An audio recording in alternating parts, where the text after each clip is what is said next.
ഏറ്റവും വലിയ സംഭവമാണ് ഇതുണ്ടായിരിക്കുന്നത്.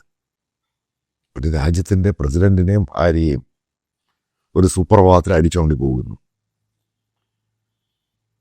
അതവിടെ നിൽക്കട്ടെ.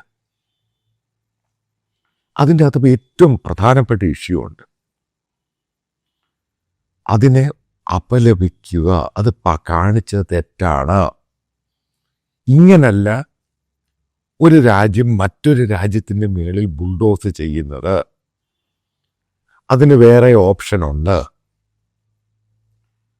കാരണം ആ അഭിപ്രായക്കാരനാണ് ഞാൻ. അവിടുന്ന് മാറ്റുകയോ മാറ്റാതിരിക്കുകയോ.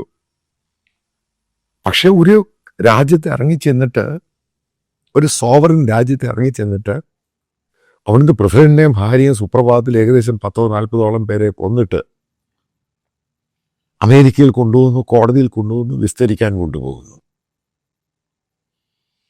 അതിൽ ഏറ്റവും വലിയ രീതിയിൽ ഞാൻ കാണുന്ന തെറ്റെന്ന് പറയുന്നത് ഇന്ത്യയുടെ ഭാഗത്തു നിന്നാണ്. ഇതിനെപ്പറ്റി ഇന്ത്യ ഒരു ശക്തമായ രീതിയിൽ അമേരിക്ക കാണിച്ച തെറ്റാണ് എന്ന് പറയാൻ പോലും ധൈര്യമില്ലാത്ത അഡ്മിനിസ്ട്രേഷനാണ് ഇന്ത്യ ഭരിക്കുന്നത്. അതിന് നിങ്ങൾ എന്ത് രീതിയിൽ വ്യാഖ്യാനിച്ചാലും എനിക്ക് അതിൻ്റെ അത് യാതൊരു പ്രശ്നമില്ല. പക്ഷെ ഇതെൻ്റെ അഭിപ്രായമാണ്. അത് തെറ്റാ കാണിച്ചത്. നാളെ ഇന്ത്യയിൽ സംഭവിക്കാം, നാളെ വേറൊരു രാജ്യത്ത് സംഭവിക്കാം. പിന്നെന്താണ്, ഈ രാജ്യങ്ങളും മറ്റുള്ള രാജ്യങ്ങളും പല ഏജൻസികളുണ്ട്. ആർക്കെങ്കിലും ഒരു ഗുണ്ടായുസവും പരിപാടി ഉണ്ടെങ്കിൽ അവർക്ക് ചെയ്യാൻ പറ്റുമോ? മറ്റുള്ള പല ചെറിയ രാജ്യങ്ങളും, ഇത് ചെറിയ രാജ്യമൊന്നുമില്ല, 3 കോടി ജനമുള്ള രാജ്യമാണ് വെനസ്വേല.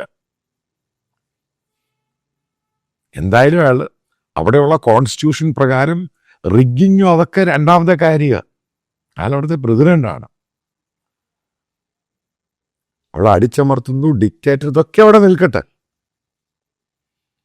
അതൊക്കെയുള്ള തീരുമാനിക്കാനുള്ള മുഴുവനും പവർ എന്ന് പറയുന്നത് ആ രാജ്യത്തിലെ ജനങ്ങൾക്കാണ്. ഇതേപോലെ ഡിക്റ്റേറ്റേഴ്സ് ലോകത്തുണ്ടായിട്ടുണ്ട്. ഞാനീ പറയുന്ന 21-ാം നൂറ്റാണ്ടിൻ്റെ 2026 നടന്ന സംഭവമാണിത്. ഇതിനെങ്ങനെയാണ് ചെറുതായിട്ട് കാണാൻ പറ്റുന്നത്?